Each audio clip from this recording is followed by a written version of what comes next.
السلام علیکم ورحمۃ اللہ وبرکاتہ۔ بسم اللہ الرحمن الرحیم۔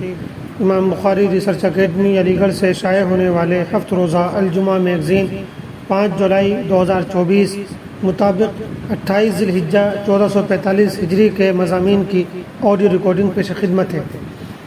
اصلاحیات: وقتی فائدے پر دائمی فائدے کو ترجیح دیجیے۔ مولانا محمد خالد ضیاء صدیقی ندوی۔ ہمارا ایک مرض یہ بھی ہے کہ ہماری نظر اس فائدے پر زیادہ رہتی ہے جو جلد ملنے والا ہو، اور اس فائدے پر کم رہتی ہے جو دیر سے ملنے والا ہو۔ گویا اخروی نفع کے مقابلے میں دنیاوی نفع کی اہمیت ہماری نگاہوں میں زیادہ ہے۔ یہی وجہ ہے کہ آج دنیا کمانے کی ریس لگی ہوئی ہے۔ ہر شخص مال و دولت میں اضافے کے لیے ہر طرح کے جتن کر رہا ہے۔ اس چکر میں نہ اسے حلال و حرام کی فکر ہوتی ہے اور نہ ہی ایک دوسرے کے حقوق کی ادائیگی کا خیال آتا ہے۔ وہ بس یہ دیکھتا ہے کہ مال و دولت میں کوئی اس سے آگے بڑھنے نہ پائے، چاہے وہ اس کا بھائی یا عزیز ہی کیوں نہ ہو۔ اور ایسا اس لیے ہوتا ہے کہ ہمارے گھروں میں دنیا بنانے اور مال کمانے کا تذکرہ تو خوب ہوتا ہے، لیکن آخرت بنانے کا تذکرہ نہ کے برابر ہوتا ہے۔ ہماری نگاہ آج کے نفع پر تو خوب رہتی ہے، لیکن کل کے اجر و ثواب پر بہت کم رہتی ہے۔ مال و دولت میں اضافے کی کوشش کرنا کوئی بری بات نہیں ہے، کیونکہ صحابہ اکرام میں بھی بعض ایسے تھے جن کے پاس بہت مال و دولت تھی۔ اگر مال و دولت میں اضافہ برا ہوتا تو صحابہ اکرام ہرگز اس کی کوشش نہ کرتے۔ برا یہ ہے کہ مال و دولت اکٹھا کرنے میں انسان شریعت کے حدود و قیود کو بھلا بیٹھے، وہ اس میں اس قدر منہمک ہو جائے کہ وہ اپنے رب کو بھول جائے، اپنے پیارے رسول صلی اللہ علیہ وسلم کی تعلیمات کو فراموش کر بیٹھے اور اپنی آخرت سے غافل ہو جائے۔ ذرا سوچئے کہ اس سے زیادہ ہمارے لیے گھاٹے کا سودا اور کیا ہو سکتا ہے کہ ہم دنیا بنانے کے چکر میں اپنی آخرت ہی کو برباد کر لیں۔ قرآن مجید ہمیں پہلے ہی آگاہ کر چکا ہے کہ اے ایمان والو، تمہاری دولت اور تمہاری اولاد تمہیں اللہ کی یاد سے غافل نہ کرنے پائیں، اور جو لوگ ایسا کریں گے وہ بڑے گھاٹے کا سودا کرنے والے ہوں گے۔ سورہ منافقون آیت نمبر 9۔ اللہ کے نبی صلی اللہ علیہ وسلم کو بھی اندازہ تھا کہ آگے چل کر ہماری امت بھی مال و دولت کی حرص میں حلال و حرام کی تمیز مٹا دے گی، مال کمانے کی ریس میں آخرت کو فراموش کر بیٹھے گی۔ اس لیے آپ نے اپنی امت کو اس مادیت پرستی سے خبردار کرتے ہوئے فرمایا تھا، خدا کی قسم مجھے تم پر فقر و فاقے کا اندیشہ نہیں ہے، مجھے یہ ڈر ہے کہ دنیا تم پر اسی طرح کشادہ کر دی جائے جیسا کہ تم سے پہلے لوگوں پر کی گئی، پھر تم بھی اگلوں کی طرح اس کی ریس میں لگ جاؤ، پھر اس کے جال میں پھنس کر اسی طرح ہلاک ہو جاؤ جیسے اس نے تم سے اگلوں کو ہلاک کیا تھا۔ بخاری حدیث نمبر 40-15۔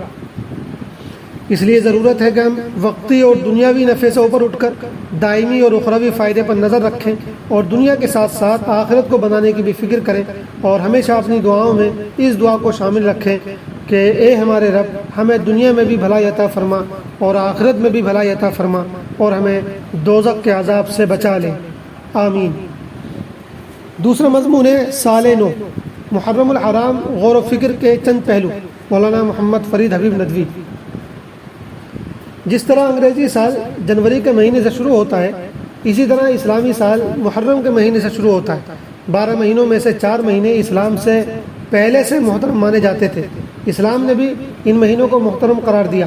ان 4 مہینوں میں ایک مہینہ محرم کا ہے جو کئی لحاظ سے بڑا اہم ہے۔ اس وقت ہم صرف ایک پہلو پر توجہ دلانا چاہتے ہیں۔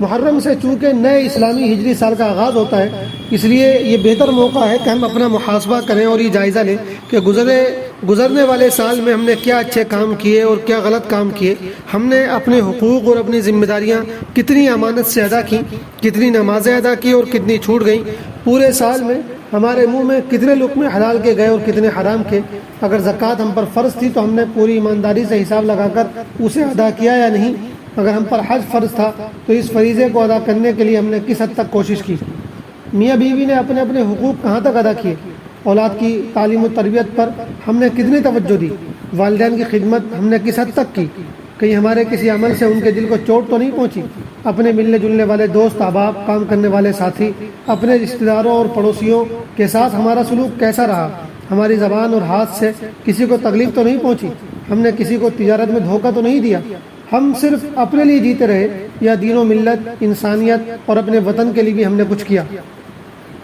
یہ اور اس طرح کے بے شمار سوالات ہم اپنے آپ سے کریں اور سوچیں کہ ہم نے جانے والے سال کو کس طرح گزارا، یہ ہمارے لیے کتنا اچھا رہا اور کتنا برا، ہم نے کیا کھویا اور کیا پایا۔ یہ سب کچھ سوچیں، اپنا جائزہ لیں اور پھر نئے شروع ہونے والے سال کو اس طرح گزارنے کی کوشش کریں کہ گزشتہ سال جو کوتاہیاں ہم سے ہوئیں وہ اس مرتبہ نہ ہونے پائیں۔ اللہ تعالی ہم سب کو ان باتوں پر عمل کرنے کی توفیق عطا فرمائے۔ محرم کے تعلق سے 2-3 باتیں اور بھی عرض ہیں۔ آج کل بہت سے مسلمان محرم کے مہینے کو نحوست، سوگ اور غم کا مہینہ سمجھتے ہیں، اس لیے وہ اس مہینے میں نہ تو شادی بیاہ کرتے ہیں، نہ کسی نئے گھر میں شفٹ ہوتے ہیں، نہ ہی کوئی نیا کاروبار شروع کرتے ہیں اور نہ ہی کوئی اور خوشی کا کام کرتے ہیں۔ یہ تمام باتیں انتہائی غلط ہیں۔ اس مہینے میں 10 تاریخ کے نفل روزے کے علاوہ اور کوئی عمل صحیح حدیث سے ثابت نہیں ہے، اس لیے ہمارے معاشرے میں جو بہت سی غیر اسلامی رسمیں عام ہو گئی ہیں ان سے بچنا چاہیے۔ البتہ اس کی کوشش ہونی چاہیے کہ 10 تاریخ کو روزہ رکھ لیا جائے۔ سنت یہ ہے کہ 10 کے ساتھ 9 یا 11 تاریخ کا بھی روزہ رکھا جائے۔ اس مہینے کی عظمت صرف حضرت حسین رضی اللہ عنہ کی شہادت کی وجہ سے نہیں ہے، بلکہ اس کی عظمت دور اسلام سے بھی قبل سے چلی آ رہی ہے۔ اس لیے یہ تصور غلط ہے کہ اگر اس مہینے میں حضرت حسین شہید نہ ہوئے ہوتے تو اس مہینے کی کوئی فضیلت نہ ہوتی۔ آخری مضمون ہے مسائل۔ مسئلہ ہے ملازمت والے شہر میں نماز میں قصر کرنے کا حکم۔ محمد فرید حبیب ندوی۔ سوال: ایک شخص کا اپنا اصلی گھر علی گڑھ میں ہے لیکن وہ دہلی میں جاب کرتا ہے، تو وہ دہلی میں نماز مکمل پڑھے گا یا قصر کرے گا؟ جواب: انسان جس شہر میں پیدا ہوتا ہے یا مستقل طور پر رہائش اختیار کر لیتا ہے وہ اس کا وطن اصلی کہلاتا ہے۔ پہلے زمانے میں لوگوں کا وطن اصلی ایک ہی ہوتا تھا، لیکن آج کل صورتحال بدل گئی ہے۔ اب ایک شخص کے 2 شہروں میں اپنے گھر ہوتے ہیں اور وہ کچھ دن ایک جگہ رہتا ہے اور کچھ دن دوسری جگہ، پھر خاص طور سے نوکری اور ملازمت کی وجہ سے اسے 2 جگہ رہنا پڑتا ہے۔ ایسی صورت میں یہ سوال پیدا ہوتا ہے کہ ایسے شخص کے لیے نماز میں قصر کا کیا حکم ہوگا؟ سب سے پہلے یہ بات سمجھ لیں کہ قصر نماز کا حکم مسافر کے لیے ہے، مقیم کے لیے نہیں۔ اگر کوئی شخص کسی شہر میں 15 دن سے کم ٹھہرنے کے لیے جاتا ہے تو شریعت اسے مسافر مانتی ہے اور اس کے لیے قصر کا حکم ہے، لیکن اگر کوئی کسی دوسرے شہر میں 15 دن یا اس سے زیادہ رکنے کی نیت سے جاتا ہے تو اسے مقیم مانا جاتا ہے اور اسے مکمل نماز پڑھنی ہوتی ہے۔ یہی وجہ ہے کہ اپنے اصلی وطن میں آدمی کو قصر کی اجازت نہیں ہوتی ہے، کیونکہ وہ اپنے اصلی وطن میں مقیم مانا جاتا ہے، مسافر نہیں۔ اب اس سلسلے میں 3-4 پوائنٹ سمجھ لیں تو انشاءاللہ مسئلہ بالکل واضح ہو جائے گا۔ نمبر 1، انسان جس شہر میں پیدا ہوا وہ اس کا وطن اصلی ہے۔ جب تک وہ اپنے وطن اصلی کو بالکل چھوڑنے کی نیت نہ کر لے تو وہ اس کا وطن اصلی ہی رہے گا۔ نمبر 2، اگر ایک شخص نے اپنے وطن اصلی کے علاوہ کسی دوسرے شہر میں بھی ملازمت یا کاروبار وغیرہ کی وجہ سے مستقل رہائش کا ارادہ کر لیا ہے اور اپنے اصلی وطن کو بالکل چھوڑا بھی نہیں ہے تو اس کے لیے دونوں شہر وطن اصلی مانے جائیں گے۔ وطن اصلی میں نماز مکمل پڑھی جائے گی، یعنی قصر نہیں کی جائے گی، چاہے آدمی وطن اصلی میں 1-2 دن کے لیے آئے، 1-2 دن کے لیے ہی آئے۔ البتہ اگر ایک وطن اصلی سے دوسرے وطن اصلی کا فاصلہ 78 کلومیٹر یا اس سے زیادہ ہو تو راستے میں جتنی نمازیں آئیں گی ان میں قصر کی جائے گی۔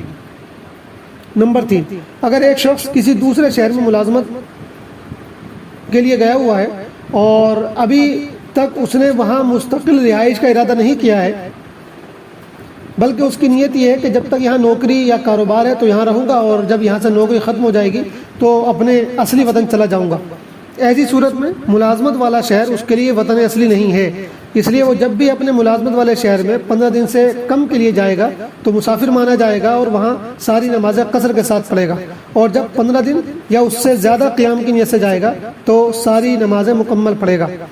لیکن کچھ علماء کی رائے اس کے خلاف ہے، وہ کہتے ہیں کہ ایسا شخص ملازمت والے شہر میں نماز مکمل ہی پڑھے گا، چاہے وہ صرف ہفتہ 10 دن قیام کرتا ہو، یعنی وہ اس کو مقیم مانتے ہیں، مسافر نہیں۔ اس لیے جو لوگ کسی دوسرے شہر میں امامت وغیرہ کرتے ہیں ان کے لیے گنجائش ہے کہ وہ دوسری رائے پر عمل کریں اور مکمل نماز پڑھائیں، ان کے لیے قصر کرنا ضروری نہیں ہے۔ کبھی ایسا بھی ہوتا ہے کہ جاتے وقت یہ طے نہیں ہوتا کہ کتنے دن رکنا پڑے گا، ایسی صورت میں حکم یہ ہے کہ اگر شہر میں داخل ہوتے وقت یقینی طور پر 15 دن کی نیت ہے تب تو مقیم مانا جاتا ہے اور ایسی صورت میں نماز مکمل پڑھنی ہوتی ہے۔ لیکن اگر کچھ کنفرم نہیں ہے کہ 2 دن رکنا ہے یا 10 دن تو پھر مسافر ہی مانا جاتا ہے، چاہے بعد میں کتنے دن ہی رکنا پڑ جائے۔ یہ بھی ملحوظ رہے کہ اگر مسافر امام کے پیچھے نماز پڑھ رہا ہے اور امام مکمل نماز پڑھا رہا ہے تو پھر مقتدی کو بھی مکمل نماز پڑھنی ہے، چاہے وہ مسافر ہی کیوں نہ ہو۔ والسلام علیکم ورحمۃ اللہ وبرکاتہ۔